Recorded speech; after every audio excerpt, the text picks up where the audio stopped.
Welcome to the Millionaire University podcast. I'm your host, Brian Guerin, back in the saddle with you today. And on this edition of the Millionaire University podcast, I am joined by the lovely Liz Wilcox. She is an email marketing expert turned email marketing membership owner who rakes in over, guys, get this, $500K a year with a $9 per month membership, teaching others how to use email to grow their business. It's awesome. It's incredible. Liz, I'm so excited to have you on the show today. Welcome. Oh my gosh, thank you so much. Yes, it is possible to make quite a bit of cash from a low ticket offer. I can't wait to talk about it today. Yeah, me too. We're going to hop right in. And as I told you before we hit the record button, I got a marketing background and I can nerd out on this stuff all day, especially email, because that's a huge part of what we do at my company. So forgive me if I'm going to bubble over with joy today, but I want to get started with your origin story. What was the impetus to starting your membership group? I mean, my understanding is you used to do a lot of client work, high-end client work. What led to switching from that into the membership?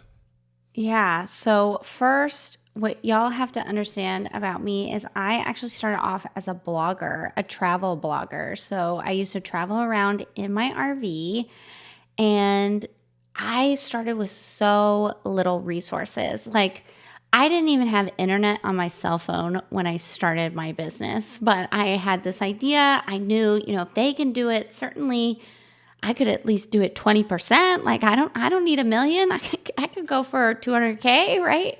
And so I started as this travel blogger, limited resources, limited time. I had a toddler at the time. I had a spouse that thought I was, in a scam, right? He was like, that's not a real thing, Liz. And so fast forward, that business took off. I ended up selling that business and I went all in with email marketing. And I was doing, like Brian said, I was doing this high-end client work, and it was great, right? I remember sitting down at my computer to write my newsletter because, of course, I'm growing my email list at the same time I'm taking client work. Wink, wink, hint, hint. Mm-hmm. And I just realized that, I had signed these big deals. I think that month I had signed $20,000 in contracts between two companies. And I thought, oh my gosh, coming from where I come from, I lived in a 1-bedroom trailer when I was in high school with 7 people. Like, $20,000, are you freaking kidding me?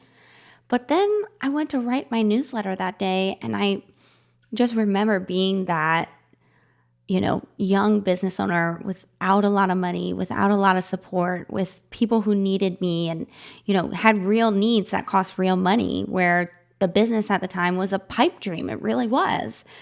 And I knew that those people were on my email list, those people that were just starting out. Maybe they were stuck in their 9 to 5, or they were, trying to start something kind of like I was, at that beginning stage. And I thought, they're going to take years to be able to hire me. But I know I have valuable skills that have changed my life, that have gotten me out of poverty. Like, who am I to hold on to that skill set? And why should I wait for them to go through the trenches in order to help them? I can help them right now. And that was the inception of email marketing membership, my $9 a month membership, where I said, you know what? I just want you to trust me for, 5 seconds, send out this one email. I can write the emails for you. You don't have to give me $10,000, $20,000. I can build you a template and, give me $9. Let's see how it goes. And that was February 2016. Now I'm talking to you and Brian, and the membership is well over, I think we've got about 4,000 people at the time of this recording. And my goal is to hit 10,000 in the next couple of years. Wow. That is incredibly impressive. And I love that idea of, I've got this skill, I've got this ability. Who's to say I can't go teach others how to harness this for themselves and help them do that and do it all through this membership? I love that. Thank you so much. Yeah. Yeah. For me, the last thing I'll say about that, to Brian's point of like, why can't I teach them now? Another thing about my background is I I have a degree in education. I have a master's degree in leadership. I know how to teach. And, I've bought programs with email marketing and marketing before. And some of us, and this is no shade, but, it's clear when someone doesn't understand how to design a curriculum. And, that's something I literally went to school to do. So I said, you know what? They might not be able to teach someone until they have a few years under their belt. But I can. Simplicity is my superpower. I'm just going to do it right now. So one question that's coming to mind, you mentioned that you had sold some work valued at $20,000. Like, that's crushing it, especially as an email copywriter. That's awesome, right? What about landing that money made you be like, I want to go start a membership for $9? Like, why did you want to leave client work? One word, responsibility. Y'all, I have a lot of responsibility in my personal life. I support 3 households. At the time, I was recently divorced, a new single mom in a new town, and I had a lot of pressure on me to, not only support me and my immediate family, but, my surrounding family as well. I've been supporting members of my family since I was 16 years old. And the $20,000, you do the math. Okay, that's going to support me, my mom, my sister, my child, etc. for, let's say, I think it was about 3.5, almost 4 months of plus the business that you have to support because you have costs, that would last 3 to 4 months. And that, of course, that's an elation, right? Like, oh, okay, we're safe for the next 90, 100 days. But then you think, okay, well, what happens in 100 days, Liz? You're going to have to do this all over again. It took you years to be able to find these clients, right? To be able to say like, yep, here's that $10,000, $20,000 contract, right? And the pressure of it, the responsibility. Now I have to deliver on $20,000 worth of work. That for me at that time, and still to this day, because I don't take clients anymore, like that's a lot of pressure. That's a lot of responsibility.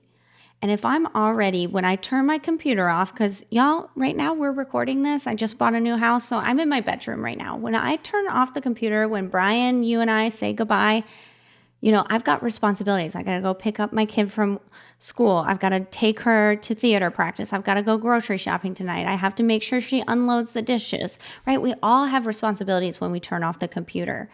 So what am I doing in my business adding to that mental load? Like my mental load is at capacity, especially at that time of creating the membership. So I thought to myself, Liz, what can you do to ensure that in the next couple of years, because it's $9. It's not going to make you rich immediately, right? But what can I do for the next couple of years to ensure that I don't have to burden myself with someone else's responsibility for the rest of my life? That's not how I want to make money. And I thought, just like Brian asked, that $9 membership, I was like, well, I can write templates. I've written thousands of newsletters over the last 5 years. I can templatize these. And I thought, well, what about the price? And for me, again, thinking back to that newbie that maybe doesn't have a lot of money, or maybe every dollar feels like you feel when you spend it, if that makes sense. So I thought the $9 is good. Plus, I'm not Netflix, Costco, those giant corporations that need millions and billions of dollars. I'm just Liz with my kid and my family. Like, maybe I need $1 million one day, but I could wait a couple of years to get it. And so maybe I get, those 10,000 members that I was talking about with Brian earlier. Like maybe I could wait for that. That's a $1.2 million membership. If I could do that for 10 years, find that, I could wait 10 years for that 1.2 because it's so little responsibility. I send you the template. Anything beyond that for that price tag is just sugar on top. You know what I mean? Right. Okay. So let's talk about that membership. What, for that $9, what do members get? You actually get more than the template. So when in the first iteration of it, it was just, hey, I'm going to send you a template every Monday morning. I'm going to do a live Q&A. And, that's pretty much it. $9. Even my very first email about it was, the subject line was, can I have $9? It's still my best performing email, best open rate, best click rate I've ever gotten. I feel like Eminem without me. I don't know if I'm going to top it. That's so good. And nowadays you get more. Like, it used to be in a Google Drive, and I would literally just send you the link. So if you're thinking of starting a membership, low tech, baby, until it's a proven offer. So then around 1,000 members, about a year later, it went behind a paywall, right? So I built my website with a couple plugins, and, now it's once a week templates. You get the Q&A once a month. That's my favorite. It's 90 minutes, but really sometimes I go like as long as we need to go.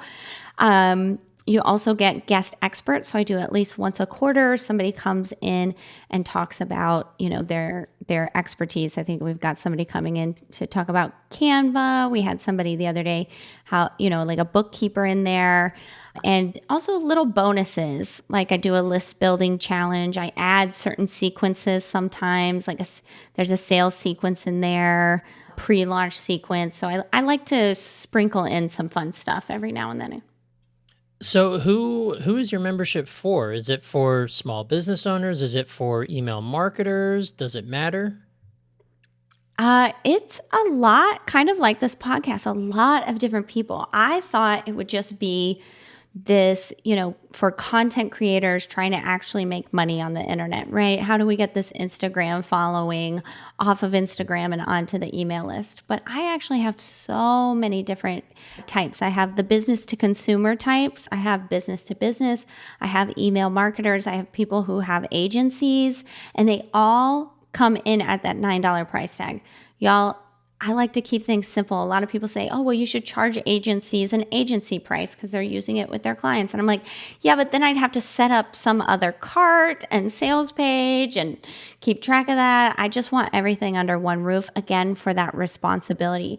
So the membership really, the way the templates work, I give lots of examples. Remember, I said I'm a teacher, right? So I give examples. I give you a video walkthrough. I give you different template models. Like, this is written from the perspective of a podiatrist. This is written from the perspective of someone who sells baseball bats, right? So it's really for a lot of different people, whether you sell in person, online, whether you consider yourself, like a seasoned pro or someone brand new. The membership really hosts over 100 templates for any and every objective you have. Okay, so even if you're, say, like a small, like service type of business, whether home services or, I don't know, I work a lot with bars and breweries and home services, so that's my niche. That's why I'm curious.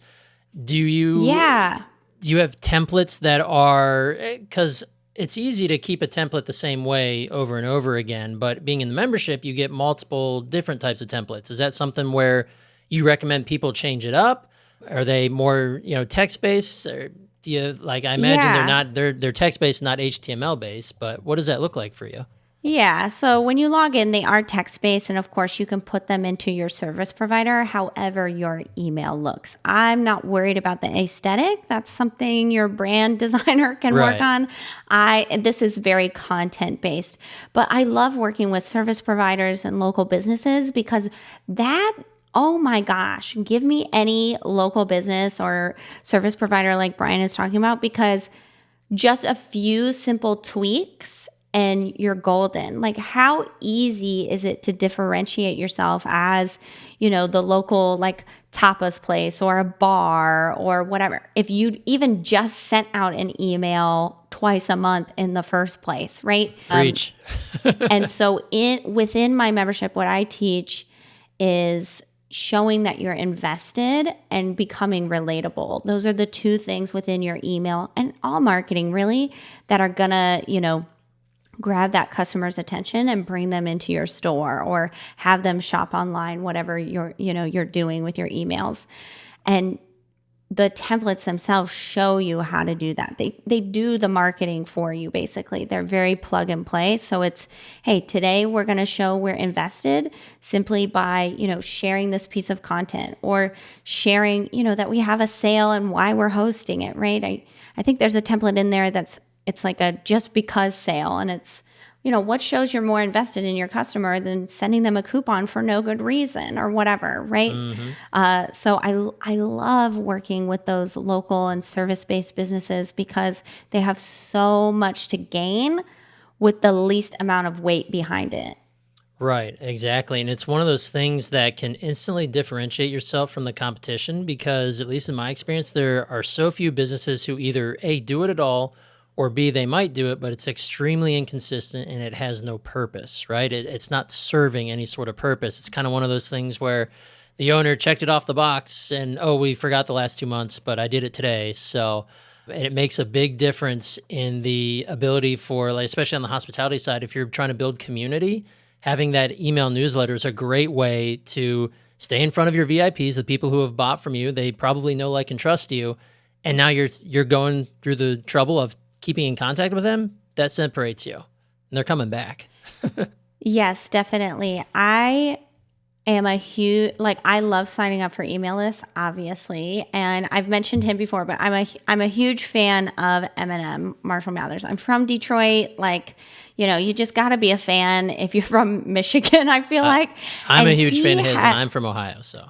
Oh, that's big. So he emails, I would say 2-3 times a week.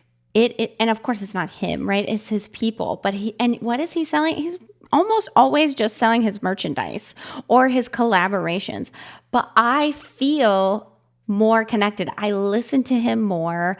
I follow him on socials. I feel part of this community of, I guess you call them stans. Now that's just a word in the vernacular, right? I recently learned that one too. I feel, to Brian's point, like part of the community because his team is literally always checking in with me.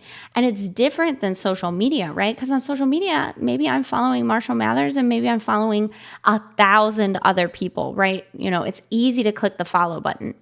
But to sign up for an email list, it takes a little more effort. It takes a little more consent, like actual thinking about it, consent, right? I have to put in my name, I have to put in my address.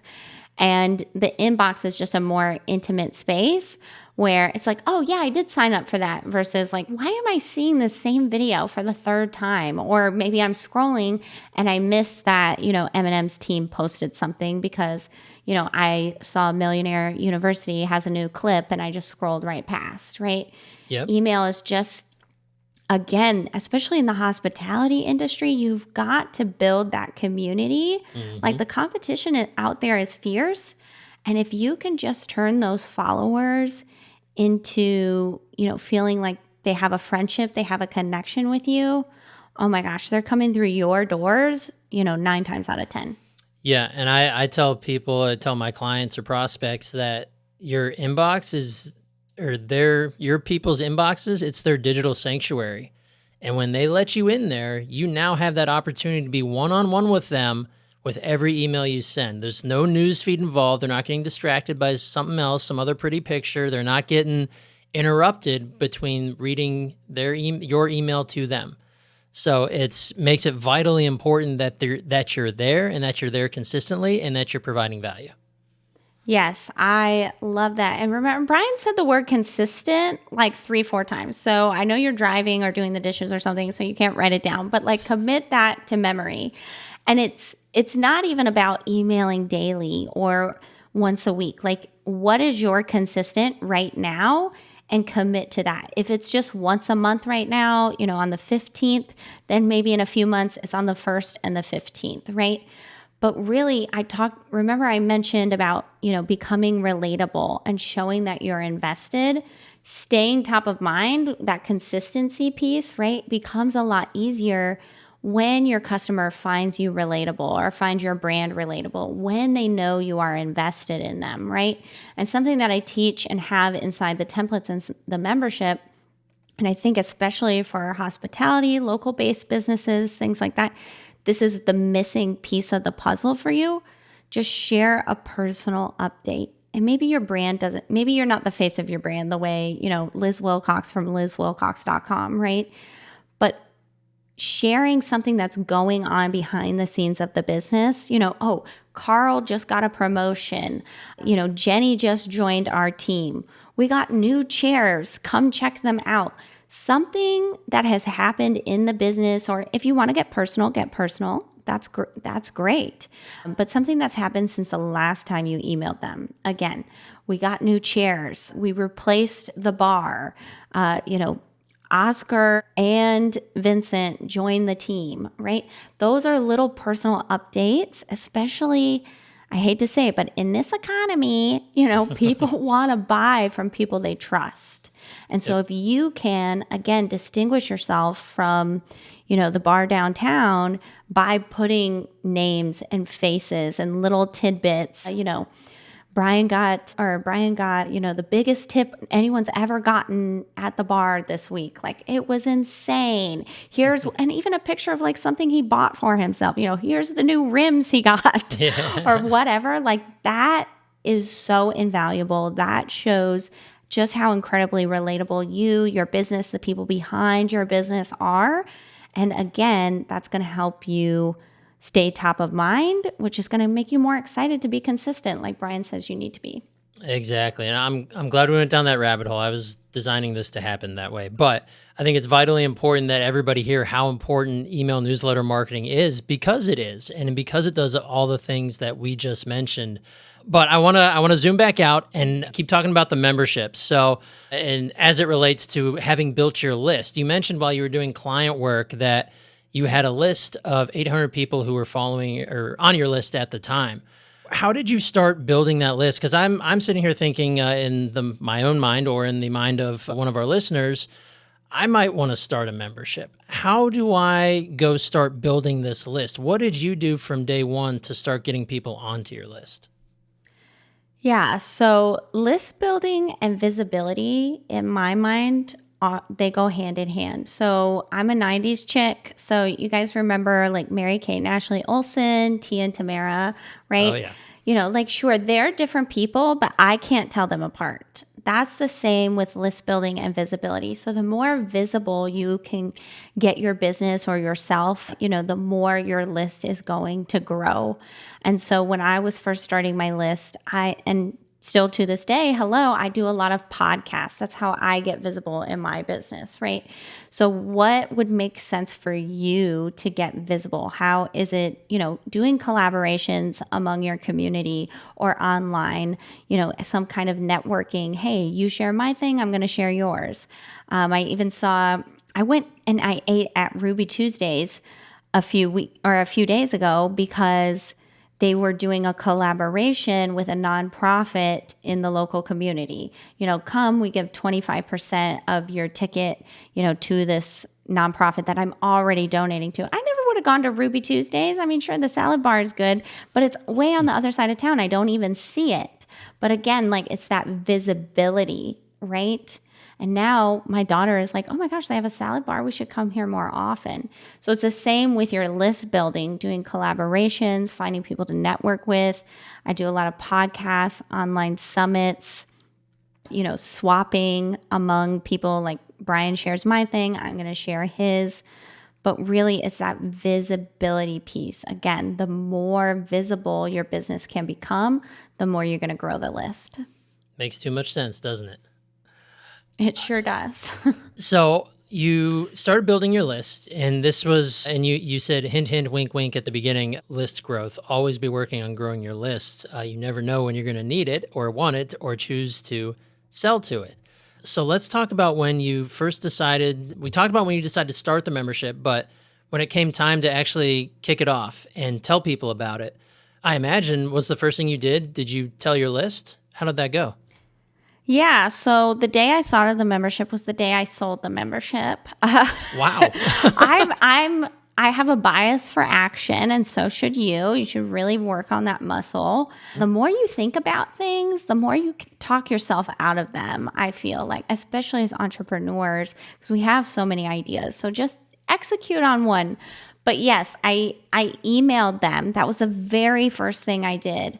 If you look at my social media, you can Google me, like you can look at my Instagram and you'll see, I post maybe once every few months. It's not where I'm spending my time because I know email marketing has a much higher return on investment.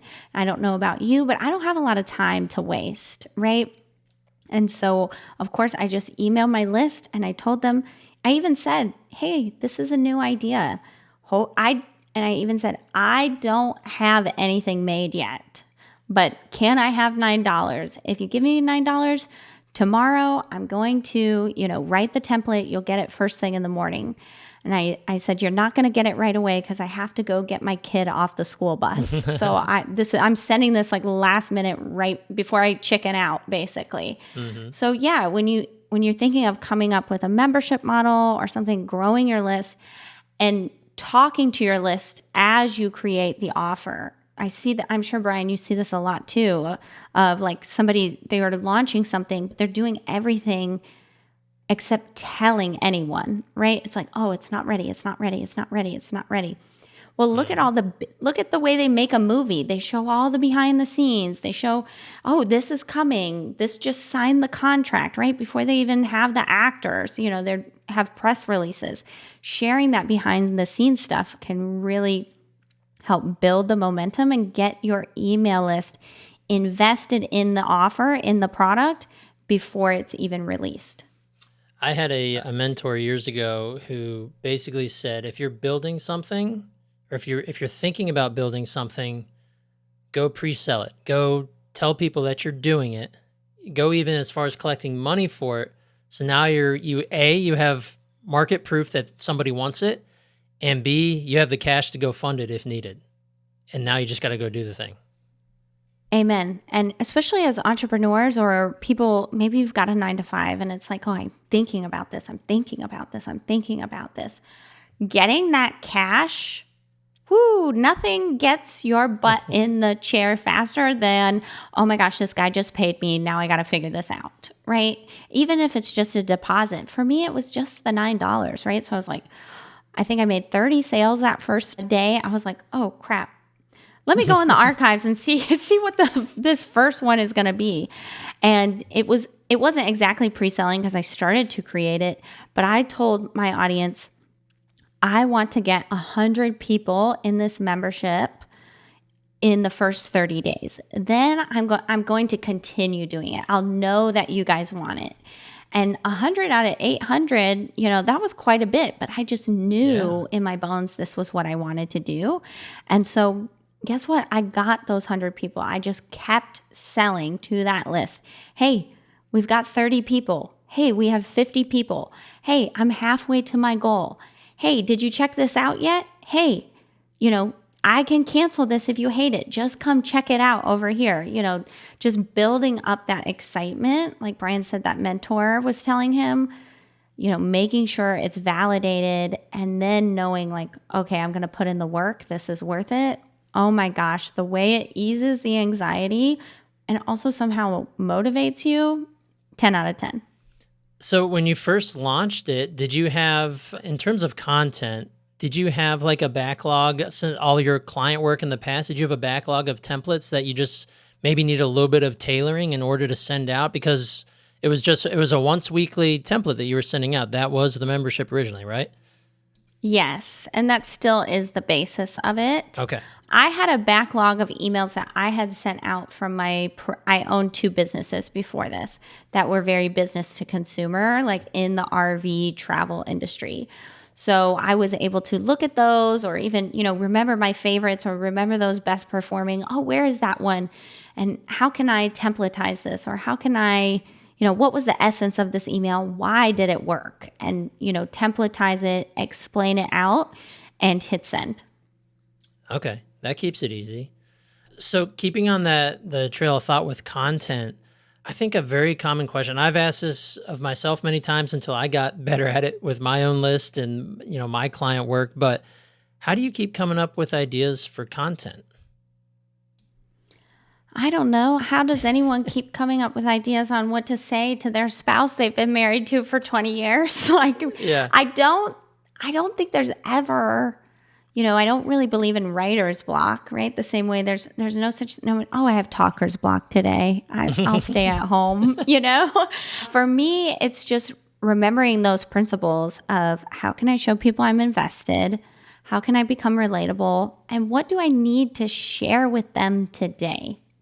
Right? What's the message I have for them today, right? How do I need to connect? And even looking at your objectives. If you've got a sale coming up for Black Friday and it's September, okay, well, what do I need to tell them today so that come November they buy, right? And so even looking at your calendar, looking at the objectives you have for your email marketing, remembering to, share that you're invested in your customer, share those personal updates, that all of that like keeps the momentum, keeps you coming back and keeps them reading.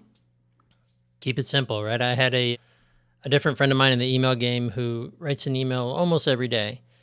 And he said, just don't look at it as building content. Don't look at it as creating content. Look at it as I'm going to sit down and tell people what I'm doing today or what did I learn today. Here are the things in my business that happened, right? And then just share, document and share. And that was one of the big eye openers for me in terms of, oh, I'm not sitting here creating content. No one's going to care about the content I create, but they might care about what I'm working on today because it might be relatable to them. Keep it simple. I love that so much. Yeah, I said something one time like, oh, I'm not a content creator. And someone looked at me and they were like, you literally have a content membership. And I was like, oh, well, that's not, yeah, okay, it's content if you were being technical, but like, that's just me talking to my audience, right? Or helping my audience talk to their audience, right? Like it's not content in the same way this podcast is, or, when Brian posts, social media, like it's so different. Yeah. You're documenting, you're sharing. These people consented to hear from you. And so you're just following up on that, right? I love that so much. Yeah, absolutely. So inside the membership, when you started, you didn't have like a community aspect. Was that part of the plan? Was that something that just developed? What does that look like today? And what were your original thoughts on it versus what they are today? Yeah. So again, it's $9. Like I give you the template and you're so excited that you're only paying $9 for all this information. So community wasn't really ever a part of it, but I will say if you're thinking of starting a membership, as your membership grows, it would behoove you to have some sort of community, right? Community is the glue that holds us all together. And if your brand or your business can have a community around it, wow, like now you're really cooking, right? And so after, it wasn't until I had 1,000 members, which took about a year. I think we hit 1,000 members like 2 days after our first birthday. I said, okay, I'm going to open up a Facebook group. I think these people need to talk to each other for their sake and for mine. Of course, 1,000 people, you think, oh my gosh, that's a lot of customer service, Liz. $9? Like, are you really, like, is that really the life you want to live? You talked about responsibility. And so opening up that community, allowing them to talk to each other, to have that sort of hive mind. And now I think the Facebook group has like 5,000 people in it, and I'm in there maybe once a week. And honestly, I wasn't in there at all this summer. I took the whole summer off. But having that community, it was never like baked into the plan. But once, I was getting a lot of emails, people were asking for it. Hey, is there a way I can ask the group? Things like that. Especially I was doing the once a month Q&As, and I found, oh, this is my favorite thing. I love seeing these people interact and have their own, like, oh, that was such a better answer than I gave in the chat. Like, let's give this person a mic, So having that community, no, it definitely wasn't like part of the plan. But as the membership grew, I could see such value behind the community. So we opened one up. I like that. And did it happen because you had a lot of members who were asking you for it? Or was it more of like, I'm just getting the feel that I've got these 1,000 people and they need to talk to one another? Or were people emailing you left and right saying, hey, I want to talk more? Yeah, there were some people asking, but it wasn't an overwhelming majority, right? It was, hey, I wish, is there a Facebook group for this?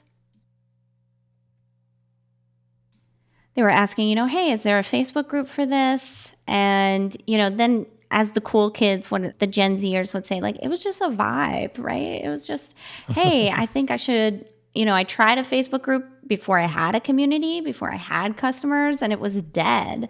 And I realized, and maybe you as a business owner, you've realized this too, like, community doesn't come first. Like, customers actually come first. The customers are what create the community. They're the ones investing, taking action, sharing. So I was like, wow, now I have 1,000 customers. There's a community here and I'm giving them no place to go.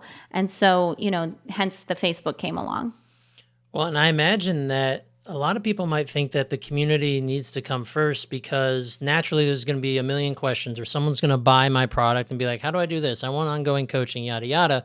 But for you, it was pretty simple. You get these templates, you go implement, right? So I'm guessing you didn't have a lot of quote unquote customer service needs that would have required that community right off the rip. Yeah, let's unpack that. So many people, especially if you're in the high ticket industry, I guess you could say, oh, I could never do that because those customers, they always suck. They want everything. You're going to have 1,000,001 emails. Let me tell you something. When you give someone a deal and they recognize you're giving them a deal, my oh my, are those the best customers you could ever have? And so it wasn't a lot of, oh my gosh, Liz, I wish. It was, I can't believe this is $9. I can't believe you're giving us this community now. Like, now you're moderating a Facebook group and you didn't raise the price. This is great. And if I do have those customers that, oh, well, why is it this way? Because y'all, remember, I didn't even have a website when I launched it for the membership. It was just in a Google Drive. And so eventually people are like, yeah, it's getting no complaints, but it was, here's some feedback. It's getting kind of hard now that we have 50 templates to kind of organize this. And then, I would upgrade. So anytime, I listen to feedback. So yeah. I guess the whole point of that is, I guess perception is reality. If you perceive that those customers are going to be really needy, maybe they will be. But for me, I've always been able to bring it back to the price tag and the value. And that's something that delights me. It delights me to offer this for $9 to so many people. And so if and when I do get a customer that's like, oh my gosh, I can't believe you don't have, or I wish this, I say, oh my gosh, I totally agree. And I wish I could offer that too. And I'm actively working on a solution while maintaining the $9 price tag. And people 9 times out of 10 come back, oh my gosh, I know this is the best money I spend in my business. I don't think I was telling you to change anything. And, just kind of brings it back. So when you speaking of like memberships, when you price with a purpose, because I have a purpose, I want the maximum amount of people in on email marketing because it changed my life and I want it to change yours too. When you're firmly rooted in that purpose, tied in with your price, your customers will totally get it. They will be happy. They will be creating that community Brian and I have talked about. And, the membership will grow and grow and grow. Well, and this thing could be, sure, it could be well worth or well valued over $100 a month type of membership. But if people are feeling the value, they're going to stick around, right? And if somebody is, if it's maybe not their main focus, but they know they have this available to them and maybe they only use it once a week the way they're supposed to, and that's it, that's great. They might not even be in the community, but they're getting their value and they're far less likely to leave when the cost is $9 as opposed to $109 or $209 or $609, right? So that leads into my next question. Oh, go ahead. Yeah, you have some knowledge it looks like you want to share on that. I was going to say, yeah, my churn rate as far as industry standards goes, of course, the larger I grow and the more cold leads that come in, the higher the churn rate, but it's still relatively low. I think it's always under 10% when I'm on it and, we're promoting, it's really, really low. And most people say, oh, I don't like the low price tag. Because contrary to what Brian said, like, people always cancel the smallest thing first. And sure, I've seen some people, cancel, oh, I can't afford it right now, or it's just an added expense. I'm not using it to its max value. But that community piece, the people that are really in it, even if they're just using it once a week, once a month, if they get the community, they get, again, why this is priced the way it's priced and what value they're going to get, even if they only use it once a month, those people stick around. And the best part is, like, yeah, maybe my churn rate, people are leaving, but those people that really get it and really want it, they share. And that's what keeps the membership growing. Right. And I think with any membership, right, just whether it's a health club or a pool or whatever, there's going to be churn. That's part of the business. Not everyone who joins is going to stay.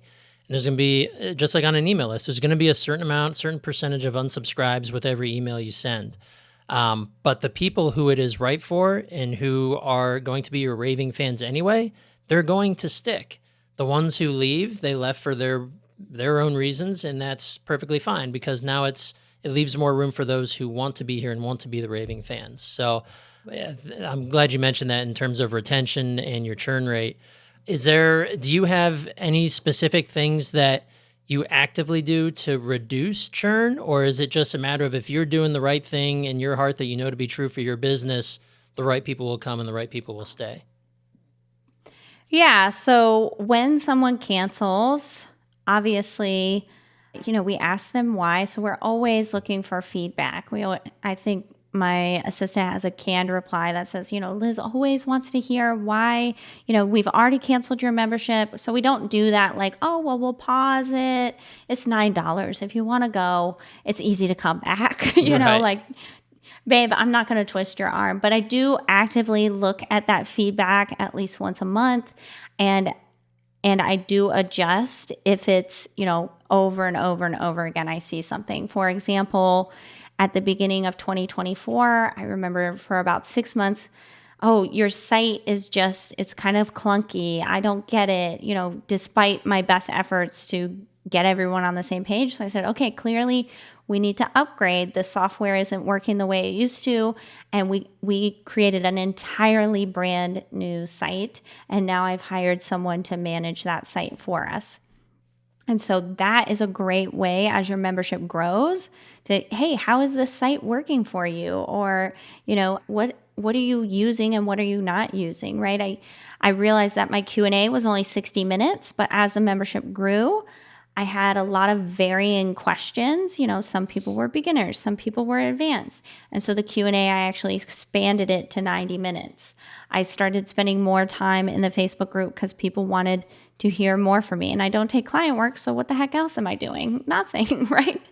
And so I am actively always listening to feedback and tweaking the membership for that. Another way I reduce churn is I have an annual rate. I launch usually about 3 times a year. And if you buy for a year, it's $108. I don't give you any kind of crazy discount. 9 times 12, 108. Very simple, right? Seems to be a theme here. Mm-hmm. But when you buy for a year, you get all my other products for free. You literally don't have to buy anything else from me for an entire year. And that has significantly reduced my churn. I'm not saying it's the offer for everyone, but having a bonus like that, it increases my income, right? It makes it, oh, I know this person is going to work within my membership for a year. They're going to see results because email marketing, it's not a one and done thing. Brian said over and over for the last 45 minutes, consistency, consistency, consistency. So now I know my customers are going to be consistent because they've signed up for a year. I'm going to have a lot of testimonials at the end of this year. Sure, I got to give them some other products, but I like promoting my membership anyway. So now they just, this is just a reward. Absolutely. And since all of this is tech-based, what are tech stack? What do you use to manage I know you said your community's on Facebook, but what do you use for your membership or your LMS, your learning management system? And it sounds like everything is based on a website that you have a manager that manages. What does your stack look like? Yeah, I love this question. So can I go through the evolution? I promise I'll go quick because It's so simple. So at first it was just Google Drive, right? That was it. I made video walkthroughs on loom.com. It's a Chrome extension, super simple where I'd walk you through the Google Doc, right? Then we moved to a very simple plugin. I don't even remember what it was. My website's on WordPress. It was just all these plugins were free, and it would just create a user. I did add Zapier, so it would zap you when you purchase to create a user within WordPress, give you a password, all of that.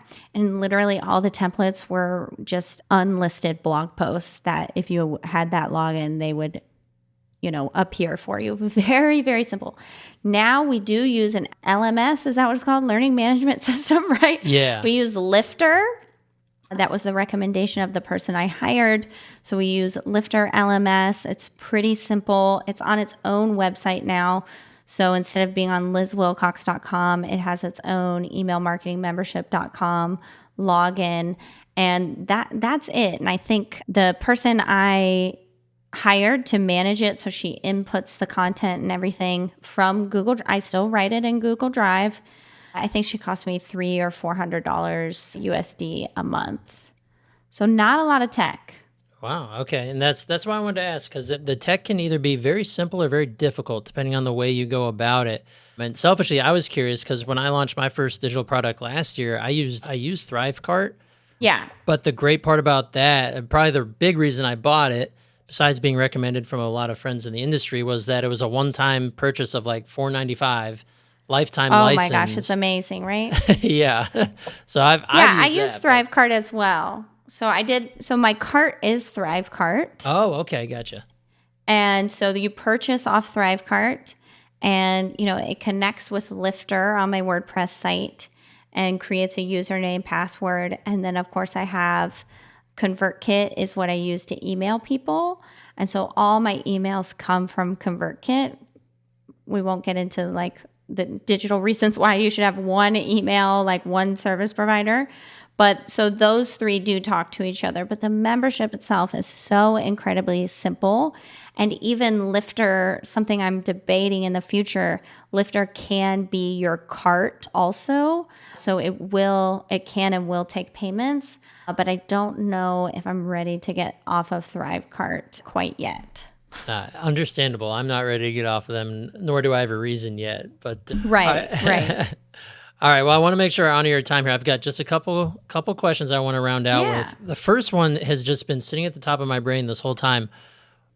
I know why your program is priced the way it is, but why $9? Why not 19 or 29 or 33? What was it about $9 that had you settle on that specific number? I love this question. It was under $10. And I just remember when I started, to pay for something felt really hard.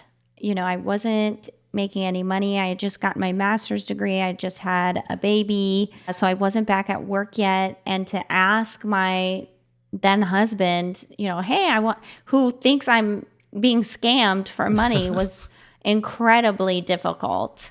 And so I thought, well, but if it was under $10, I'd probably buy it without talking to that person, right? And so to me, under $10 just felt like something that even if I was hesitating, I would probably give it a shot anyway, because I blow $9 at the grocery store anytime I on a candy bar drive out of my days. parking lot. Yeah.